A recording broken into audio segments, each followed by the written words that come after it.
le livreur dit « Mon imam refuse que je livre de la bière ». Ce que je dis est un cas qui s'est réellement passé. Qu'est-ce qui se passe? Qu'est-ce que vous faites? Le fait qu'on ne laisse pas entrer l'aide humanitaire, et donc il essaye aujourd'hui de délégitimer finalement toute opposition à sa politique militaire. Et puis moi je n'aime pas la confusion entre critique d'Israël, qui est légitime, c'est un État, et puis l'antisémitisme, parce que ça c'est toujours la même chose. Quand on critique Israël, on est antisémite. Israël a le droit de se défendre, il a été attaqué le 7 octobre, il n'y a aucun problème. Le Hamas est une entreprise terroriste, il n'y a aucun problème, mais le fait de se défendre n'autorise pas tous les coups. Ce qui se joue aujourd'hui, c'est aussi la ruine d'une certaine partie des idéaux des fondateurs de l'État d'Israël.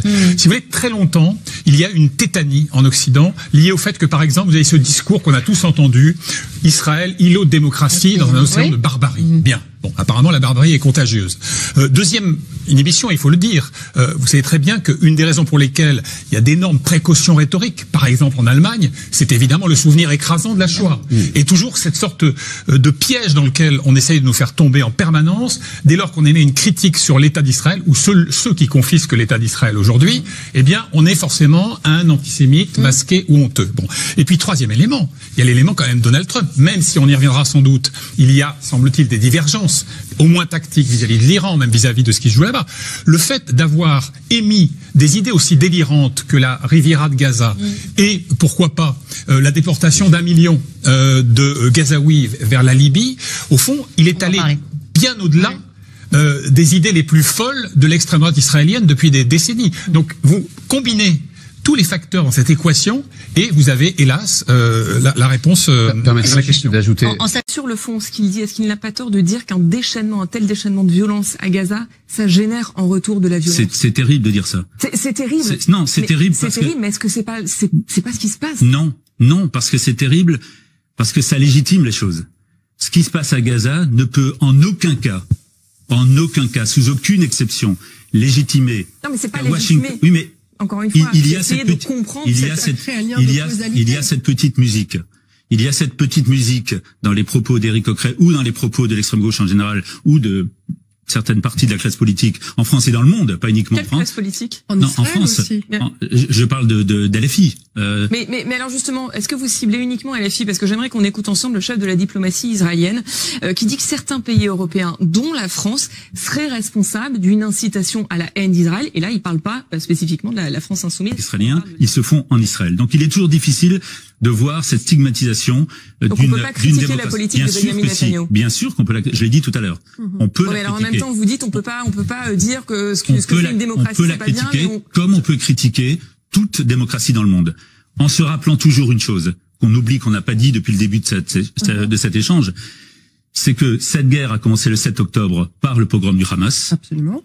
Le Hamas aujourd'hui dépose les armes, libère des otages détenus depuis 16 ou 17 mois maintenant.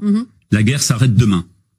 Mais la guerre s'arrête demain. Les victimes de la guerre, que ce soit en Israël, il y en a eu, il y en a parmi les soldats israéliens, et les victimes de la guerre à Gaza sont loin d'être uniquement des combattants du Hamas. Bien sûr. Alors, asseoir une situation de stabilité et de pérennité de la région. Mais pour lutter contre les amalgames et éviter qu'on associe les Juifs à la politique de Benjamin Netanyahou, ne serait pas-il bon que les institutions juives aussi soient plus claires là-dessus, que vous preniez la parole pour condamner ce qui se passe en ce moment à Gaza? Elles le sont. Vous condamnez en ce moment la guerre qui est menée par Benjamin Netanyahou à Gaza? On a toujours dit et écrit que chaque victime, et notamment les victimes civiles et palestiniennes, sont une tragédie. Il n'y a aucun doute là-dessus. Aucun doute là-dessus. Simplement. Et il n'y a pas de mais. Simplement, c'est bien de rappeler que la responsabilité de ces victimes, utilisées en bouclier humain, tout le monde le sait, utilisées par le Hamas, qui eux se cachent dans les tunnels et qui laissent leur population subir les effets de la guerre. Donc, que le Hamas libère sa population, les Gazaouis, que le Hamas pose les armes, libère des otages, la guerre s'arrête. Enfin, le blocus humanitaire et les bombes, en l'occurrence, c'est pas le Hamas qui envoie les bombes, et c'est pas le Hamas qui empêchait de rentrer l'aide alimentaire. Les bombes, malheureusement, c'est un nom, c'est la guerre. Nous sommes en guerre, madame.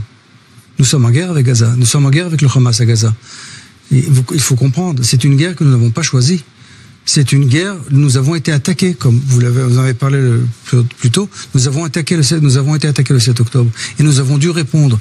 Et ce que nous voulons faire aujourd'hui, c'est créer des conditions à Gaza, créer des conditions entre nous et les Gazaouis qui permettront la reconstruction de Gaza, mais de le faire d'une façon où le Hamas ne répétera pas ou le 7 octobre ou ce qu'ils ont fait auparavant. Vous dites que le Hamas en même temps n'est plus une menace existentielle. Aujourd'hui et en même temps la guerre continue. Il y a des discours politiques qui interrogent. Le ministre du patrimoine d'Israël a dit qu'Israël devait bombarder les réserves de nourriture et de carburant à Gaza afin d'affamer la population.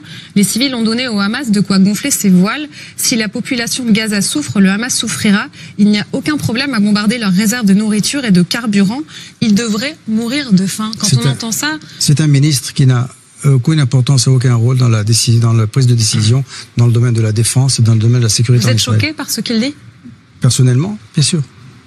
Mais expliquez-nous, parce que vous considérez qu'on se fait les relais de la propagande du Hamas avec des mots, avec des images. Mais pourquoi les journalistes n'ont pas le droit d'y aller simplement pour faire état de ce qui se passe? Ce qui vous éviterait d'avoir à déplorer une forme de propagande. C'est une question que nous, d'une façon régulière, nous présentons. Surtout en Israël où normalement c'est un pays démocratique où la presse... C'est une question que nous présentons de façon assez régulière à l'armée. La réponse que nous avons pour l'instant, c'est que c'est trop dangereux pour les journalistes. Ah, c'est pour nous protéger. Effectivement. Les journalistes veulent y aller. Oui, non, mais ils savent évaluer les risques et ils veulent y aller. Je comprends, mais encore une fois, c'est une zone de combat. Et cette zone de combat, justement, est définie par l'armée comme une zone de combat trop dangereuse pour y faire entrer des journalistes. D'ailleurs, franchement, ça nous aiderait plus que ça nous gênerait au niveau de la diplomatie, parce que c'est clair que les photos et les vidéos qu'on reçoit sont des vidéos qui sont filmées par le Hamas. En grande partie. Et donc, il n'y a eu aucun journaliste visé par l'armée israélienne ou qui ont essuyé des tirs. Je pose la question.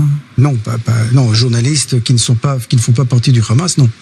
Et les diplomates qui ont essuyé des tirs hier. Au deuxième thème. Voilà.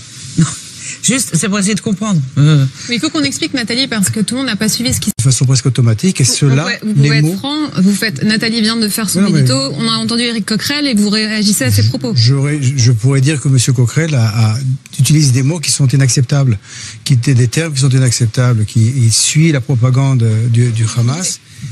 Dans ses propos. Parce que la question que ça pose, c'est est-ce qu'il est possible de dénoncer la situation actuelle à Gaza sans être qualifié d'antisémite? Vous savez, on a parlé plutôt de la démocratie israélienne. La démocratie israélienne est telle que tout est critiqué tout le temps. Alors les Israéliens eux-mêmes ne sont pas antisémites. Il faut comprendre, vous savez, les gens ne comprennent pas pourquoi avons-nous arrêté l'aide humanitaire il y a 2 mois. Parce qu'on avait compris que le Hamas mettait ses mains sur l'aide humanitaire, la pillait et la revendait ensuite aux Palestiniens. Et c'est pour ça qu'il y a quelques jours, nous avons Mais vous avez des preuves de cela? Oui, mais bien sûr. Et c'est pour ça qu'on les a présentés, on les présente, on continue de les présenter. Mais justement, c'est pour ça d'ailleurs que nous avons ouvert complètement l'assistance humanitaire aux Palestiniens. Et ça fait 3 jours. Il y a 100 camions qui ont été autorisés à entrer dans Gaza pour ravitailler la population. Avant, c'était 500 par jour. Vous entendez bien les ONG, l'ONU qui dit que c'est une goutte d'eau. Non, mais justement, les ONG et l'ONU, souvent, suivent la rhétorique dont je parlais auparavant du Hamas. Alors, le premier jour, il y avait 9... qui dit la vérité, si vous accusez même l'ONU et les ONG qui sont sur place. Moi, je suis sûr de ce que je dis. Et le but est, à partir du 24, d'avoir une distribution continue pour tous les gens de Gaza, pour tous les habitants de Gaza, pour qu'ils puissent, eux, recevoir la nourriture et que cette nourriture ne tombe pas entre les mains du Hamas. Vous leur dites que c'est la propagande du Hamas qui les a influencés. Non, mais ce que je dis, c'est totalement différent. Je dis et je le répète. Les images de famine. Non, il n'y a pas, encore une fois, il n'y a pas de famine à Gaza. On a des images. Mais alors, il n'y a pas de famine, mais il y a la crainte d'une famine. Je vais juste donner des chiffres. Il y a la crainte d'une famine, effectivement, et c'est pour ça. Il y a 71 000 cas de malnutrition aiguë qui ont été détectés chez les enfants âgés de 6 mois à 5 ans. 500 000 personnes, soit 22% de la population, est en état de crise alimentaire, selon le rapport du cadre intégré de classification de la sécurité alimentaire. Il y a ça, il y a cette information qui est fiable, et puis il y a les images. Cadre qui disait qu'il y a un an, qu'il y avait une famine qui allait tuer tout le monde dans quelques mois. Mais il y a des vidéos aussi. On voit ces enfants qui nous mettent la peau sur les os. La propagande cynique du Hamas, ils utilisent des enfants qui sont malades. C'est pas, ils ne souffrent pas. Ces enfants, mais ils ne souffrent pas de malnutrition. Vous contestez les chiffres, vous contestez ce que disent les ONG. On va quand même leur donner la parole ce soir. Je sais que c'est difficile à entendre. Est-ce que vous entendez ce cri d'alarme? Mais bien sûr que nous n'avions pas besoin d'entendre ce cri d'alarme pour justement renouveler la distribution de l'assistance humanitaire à Gaza. Parce que nous suivons depuis le début, ce sont des jours, dont on en a parlé, ce sont des jours où nous suivons exactement ce qui se passe à Gaza au niveau de la nourriture et nous essayons de trouver une solution. 70 jours, ça a suffi à affamer la population. Oui, mais 70 jours, ça peut fatiguer les spectateurs. J'essaie de répondre. Et pendant ce temps-là, nous essayons justement de trouver une solution pour pouvoir distribuer la nourriture afin que cette nourriture ne soit pas pillée par l'organisation terroriste du Hamas. Je crois qu'on est en train d'abord d'exagérer grossièrement leur influence en France. Je ne dis pas qu'ils ne visent pas à influencer. Je pense que ce n'est pas vrai qu'ils ont une telle influence. C'est-à-dire que quand Bruno Retailleau, par exemple, parle de leur influence dans le sport, évidemment, pour Bruno Retailleau, une femme qui fait du football et qui a un foulard, c'est déjà un signe de radicalisation, d'accord avec les frères islamistes. Alors que je crois que ce n'est pas le cas. Ce que je pense, c'est qu'il y a une grande partie des musulmans qui aujourd'hui prétendent vivre leur foi, ne veulent plus le cacher, mais n'ont pas de prétention à être, des prosélytes et à vouloir avoir une interprétation radicalisée de la pratique religieuse. Qui sont vraiment, vraiment inquiétants. Parce que lutter contre l'islamophobie ne veut pas dire soutenir les frères musulmans. Voilà. Mais est-ce qu'il y a ou pas une progression de l'islamophobie, par exemple, dans le discours du ministre de l'Intérieur? Oui ou non? Non, mais je veux dire quand même, depuis que Retailleau est arrivé au ministère de l'Intérieur, il a fait de son combat contre l'Algérie et contre l'islam et contre les filles qui font du sport avec du voile. Et puis là, il va faire un conseil de guerre demain, etc., etc. Enfin, je veux dire, il a construit son identité politique sur la question du combat contre l'islam. D'ailleurs, il a organisé un grand meeting il y a à peu près un mois et demi, dans lequel c'était absolument ça l'enjeu. Vous nous dites qu'il organise une chasse aux sorcières qui par ailleurs le sert lui politiquement? Absolument. Je dis qu'il a décidé de s'installer sur ce combat-là et que il fait bien en ce moment de la mise à l'index des musulmans, dont moi je dis que ce n'est pas vrai, que pour l'instant il y a, ce qui ne veut pas dire en aucune façon, parce que je suis tout à fait d'accord qu'il y a une extrême droite islamiste et que je considère les frères musulmans comme une idéologie totalitaire et extrémiste. Mais ça ne veut pas dire que les musulmans sont comme ça. Et par contre, ce que je pense, c'est qu'ils sont globalement montré du doigt, et notamment par le ministre de l'Intérieur. Moi, c'est très curieux ce que vous dites. Écoutez, très très curieux. Je vais vous dire pourquoi. Ça vous étonne. Mais attendez, une seconde. Vous vous rendez compte que nous, on entend ça. On entend le mot génocide. Pour nous, ça signifie 6 millions de morts. Ça signifie une population qui faisait 17 millions de personnes, qui passe à 11 millions de personnes et qui vient de retrouver 17 millions de personnes à Gaza. C'est dramatique. Des enfants meurent, des hommes meurent. Le Hamas a mis tout son peuple en bouclier humain, et on sait que et même Israël sait que cette histoire-là est irrésolvable d'une certaine manière. Mais le peuple palestinien, c'est 450 000 personnes dans les années 50. Ils sont aujourd'hui 5 millions. Tout va bien. Enfin, je veux dire, on n'est pas dans, il n'y a pas 6 millions de morts comme il y a eu dans les camps. Il n'y a pas eu 2 millions de morts comme ce qui est un génocide comme il y a eu au Rwanda. Il n'y a pas 1 million de morts comme l'ont subi les Arméniens. Je suis sûr que dire on parle pas de la même chose. Tout va bien en parlant de Gaza soit totalement approprié. Je dis pas que tout va bien. C'est ce que vous nous avez dit. C'est ce que j'ai dit, mais tout va bien par rapport au camp de la mort. On peut pas comparer. C'est un peu comparable. Déjà, on peut pas utiliser le même vocabulaire pour Auschwitz et pour Gaza. J'aimerais rappeler qu'il y a quelques jours, on a fêté l'anniversaire de la Nakba. La Nakba, c'est le départ forcé de 750 000 Palestiniens, le massacre de 15 000 Palestiniens, enfants compris. Donc vous citez un chiffre de population par exemple qui date des années 50, donc aussi d'une certaine manière vous omettez aussi le départ forcé et l'exil forcé de centaines de milliers de Palestiniens qui aujourd'hui aimeraient avoir le retour. Vous dites que Israël aussi pourrait ou aimerait trouver une solution viable à ce qui se passe. Non, Israël revendique par Netanyahou, par Smotrich. Si les otages sont rendus, la guerre s'arrête. Non, c'est faux. C'est faux. Et vous le savez. Les otages, quelques jours après le 7 octobre, le Hamas a dit on veut une paix, on veut un cessez-le-feu en tout cas, on est prêt à rendre tous les otages. Le Hamas a réitéré cette proposition plusieurs fois et je ne suis pas en train de défendre le Hamas. Je suis en train de dire, je suis en train de dire Je suis encore en train de dire des choses factuelles. Le Hamas a toujours proposé de rendre tous les otages. Mais le génocide israélien, la disparition de l'État d'Israël, la disparition de l'État d'Israël, elle est écrite dans la charte du Hamas. Attendez, parce on peut pas laisser dire sur notre plateau des choses qui sont totalement fausses. Vous pouvez pas dire annoncer ça, dire que c'est factuel, c'est faux. Non, c'est faux. Non, c'est faux, pardon, c'est faux. Le Hamas n'a jamais dit je rends tous les otages et tout s'arrête et c'est en échange d'un cessez-le-feu, puisque dans le même moment Israël bombarde mais il y a eu des cessez-le-feu, et pendant le cessez-le-feu, Israël a continué à tuer. Non, il y a eu des cessez-le-feu et tous les otages ont été rendus. Israël n'a pas respecté le cessez-le-feu. Et la grande majorité des otages ont été tués dans des bombardements israéliens. Vous ne parlez jamais des roquettes qui ont été envoyées aussi sur Israël, qui continuent à être envoyées depuis le Yémen maintenant. Pourquoi vous en parlez jamais? Des roquettes envoyées sur Israël? Oui, depuis le Yémen. Moi, je suis venu pour parler de la Palestine, de Gaza. Donc ça n'a rien à voir. Non, mais en fait, ce qui est en train de se passer, c'est quand même assez fou. Au début, on vous invite pour un assassinat à Washington, et vous faites finalement. D'un côté, on a une armada de guerre de dernière technologie financée par les États-Unis, par l'Europe, par son accord, par exemple, avec Israël, qu'il est justement en train de réfléchir à mettre en pause. Et qui finance le Hamas? Des armes de dernière technologie. Qui finance le Hamas? Le Hamas peut être financé par d'autres pays, bien sûr. Mais vous voyez bien que les moyens militaires par qui de ces organisations-là ne sont pas les mêmes que les moyens militaires d'Israël. Qui finance le Hamas?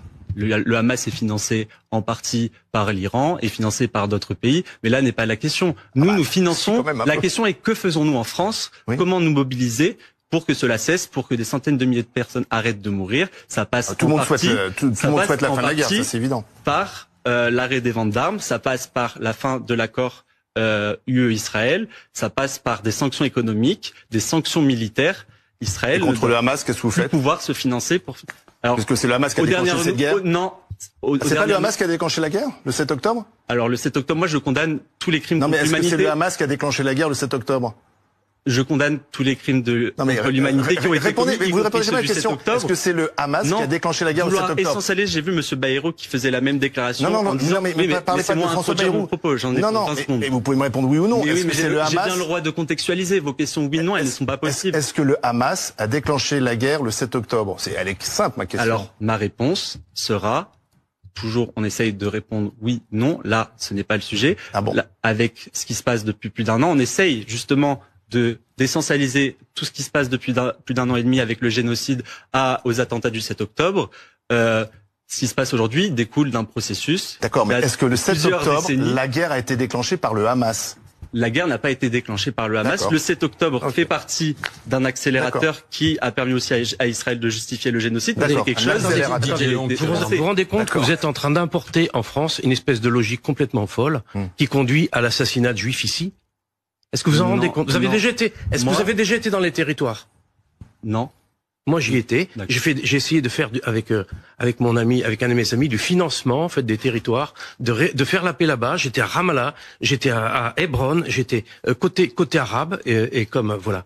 Donc, arrêtez de jouer avec ce conflit. Parce que ce conflit, vous êtes en train de l'importer en France, dans un pays qui est en train d'exploser. Aujourd'hui, vous dites qu'Israël n'est pas responsable du génocide. C'est ce que vous avez dit dans votre propos. Je dis que ce n'est pas un génocide, je dis que c'est des actes de guerre et que c'est des actes dramatiques et graves, évidemment, et que peut-être qu'il va falloir penser à changer de gouvernement israélien. Ça, je n'ai pas de problème. Eh ben, qu'on fasse des élections.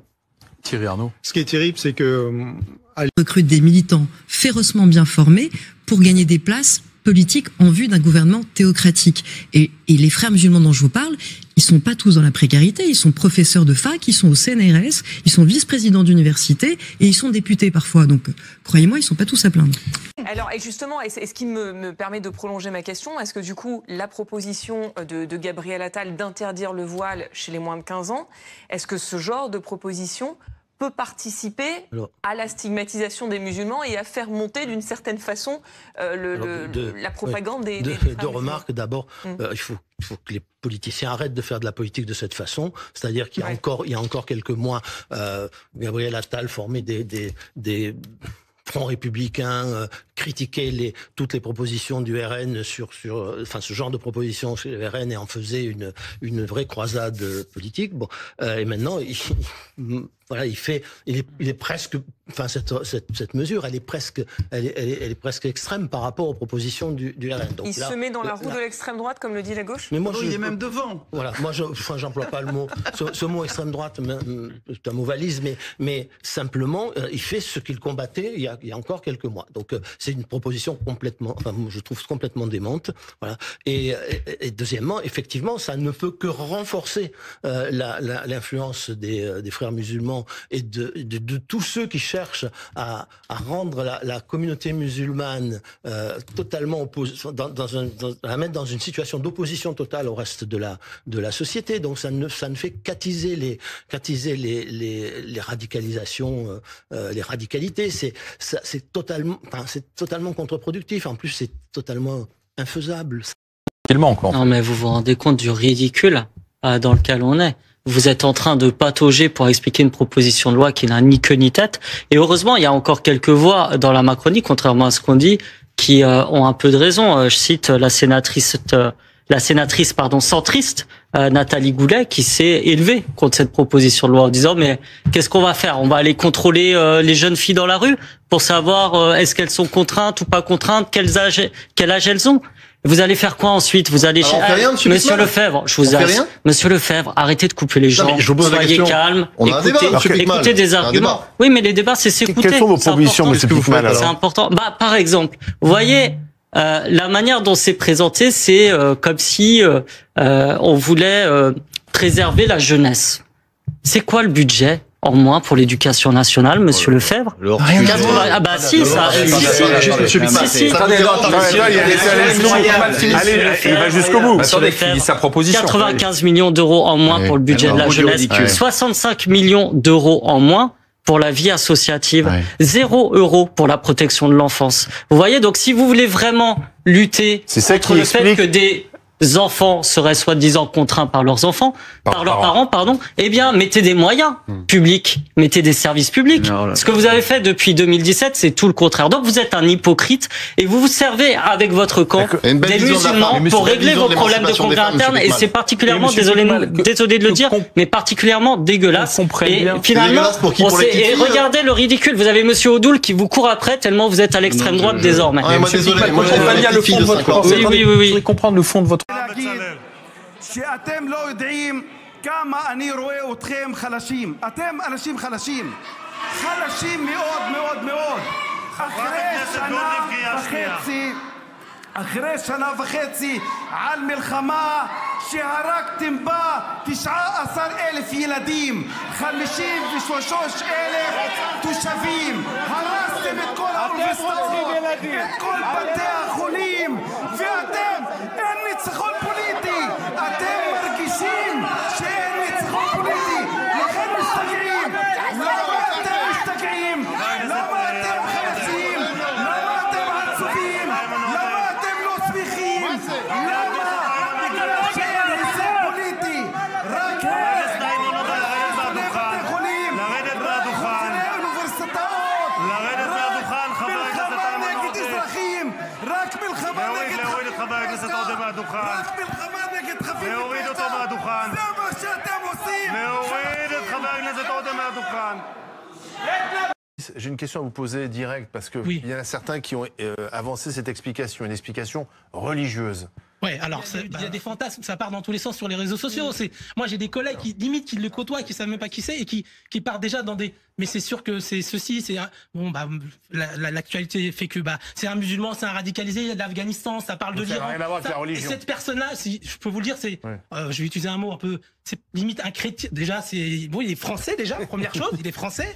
Il est même pas dans une histoire politique, il est dans aucun message, dans aucun combat. C'est un père de famille qui conduit son bus, il a aucun problème. Père de famille qui a peu réagi, il a eu ce petit côté, vous savez, c'est un peu le boomer quoi. Vous savez, on est un peu, il y a des gens qui sont un petit peu en décalage avec la société actuelle. Il dit pour votre sécurité, ça veut dire que dénoncer quand même. Voilà, donc elle a eu raison de faire ça dans le sens où c'est un message très important qu'elle a passé.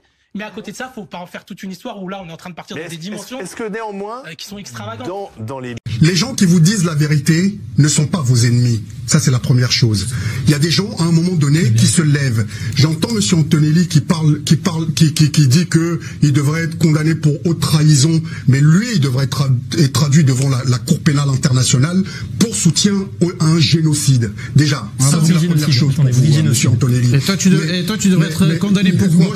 Pour soutien au terrorisme. Pour soutien au terrorisme dans les banlieues, tu devrais être poursuivi. Ça, c'est la première. Ça commencerait fort. Oui. Regarde toi qui tu fréquentes, après tu viendras parler de moi. Et vous, de nazis et etc. Oui, bien sûr. S'il vous plaît, non, ça va trop loin. Ça va beaucoup trop loin. Non, s'il vous plaît. Pour les années là, on n'est plus dans l'esprit de l'émission. On n'est plus dans l'esprit de l'émission. David Anthony n'est pas nazi, s'il vous plaît. J'ai entendu. Lui, il fait une projection. Non, lui, c'est lui le nazi. S'il vous plaît. Non, il n'y a pas de nazi, s'il vous plaît. On vous a pas parlé, vous avez parlé pendant 10 minutes, on vous a pas coupé. Mais je parle tant que je veux, C'est pas toi qui vas me dire de me taire. Moi, je parle tant que je veux ici. C'est toi qui respectes personne. Et à toi, je te respecte pas. Mais toi, tu respectes rien du tout, toi. Surtout pas. Allez, messieurs, s'il vous plaît, on se refuse. Toi qui font des invectives. Surtout pas les gens comme toi qui font des invectives. Allez, messieurs, s'il vous plaît. Là, ça commence très mal. 5000 km, c'est facile de faire le beau. C'est facile de faire le beau à 5000 km. C'est facile. C'est facile. On l'écoute. Alors, quand vous voulez, monsieur. Oui, quand vous voulez. Oui, bien sûr. Le ballon parce bien que sûr. Vous êtes là-bas. Arrêtez d'aboyer. Vous savez pas qui vous parlez. Mais arrêtez d'aboyer.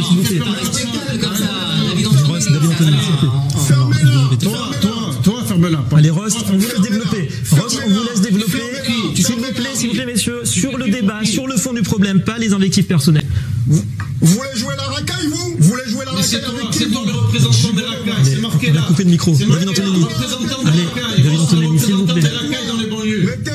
Allez, s'il vous plaît, il y a des gens qui nous regardent. Respectez nos téléspectateurs. David Antonelli, s'il vous plaît. Allez, personne ne veut. Allez, personne ne veut faire un effort. Allez, Elliot Maman. Je me tourne. Ross, s'il vous plaît, on va couper le micro. C'est plus possible. Allez, c'est plus possible. Coupez le micro, s'il vous plaît. Coupez le micro, s'il vous plaît. Allez, on coupe le micro, s'il vous plaît, de Ross. David Antonelli. Tu es un lâche. Aidez-moi, s'il vous plaît. Coupez le micro. Elliot Maman. Non. On se ressaisit. Non, je vous laisse reprendre vos esprits. Ross, elle est trop loin. Non, je reviens sur Elliot Maman. Vous aurez la parole après. Chacun reprend ses esprits de part et d'autre. Elliot Maman, on a vu. Non, j'écoutais un petit peu les propos tenus maintenant par mon ami René Girard et je dirais juste la chose suivante. Non, personne n'accuse la France des attentats de 2023, sauf que si la France ne laisse pas empêche Israël de gagner la guerre, eh ben nous l'accuserons d'être mêlé à l'attentat de 2026 ou 2027. C'est ça dont on parle. C'est de laisser Israël ou du juif, de l'État juif, de se défendre. Ça, c'est le premier point. Deuxième point. On l'a montré, ce rapport, c'est un rapport de 3 pages, des conclusions, vous le dites, qui sont plutôt favorables, mais quand même, l'inspecteur reconnaît qu'il y a des faits de violence, cette gifle qui a perforé le tympan d'un élève. Il reconnaît également ce fameux supplice du Perron. Est-ce que sur la base de ces éléments, le ministre de l'Éducation nationale de l'époque aurait dû pousser un peu son enquête? Si vous recevez aujourd'hui ce type d'alerte, est-ce que vous laissez ce rapport sans suite? On est évidemment à une autre époque. Qu'il puisse y avoir une gifle donnée par un personnel d'un établissement scolaire, qui perfore un tympan, inimaginable. C'est inimaginable. Qu'il puisse y avoir des formes de sévices corporels sur les élèves, c'est inimaginable. Manifestement, à l'époque, ça n'a pas ému l'inspecteur. Quand même, il y a eu une condamnation par la justice. Ça veut dire que ça avait beau être une autre époque, c'était quand même pas admis par tout le monde, et en tout cas pas par la justice. Le rapport se conclut par un certain nombre de recommandations que le directeur dit mettre en œuvre, et je pense que personne ne soupçonne ce qu'est la réalité de Betaram à ce moment-là. Est-ce que le ministre de l'Éducation de l'époque, aujourd'hui Premier ministre, a fait preuve peut-être de négligence ? Enfin, je pense qu'il faut se dire que s'il a fait preuve de négligence, alors tous ses successeurs ont fait preuve de négligence. C'est lui qui a été destinataire de ce rapport, qui relève un certain nombre de faits assez graves. Ce rapport, aujourd'hui, évidemment, il y aurait une procédure disciplinaire immédiate, il y aurait sans doute un contrôle qui serait diligenté de façon beaucoup plus complète que ce qui a été fait à l'époque.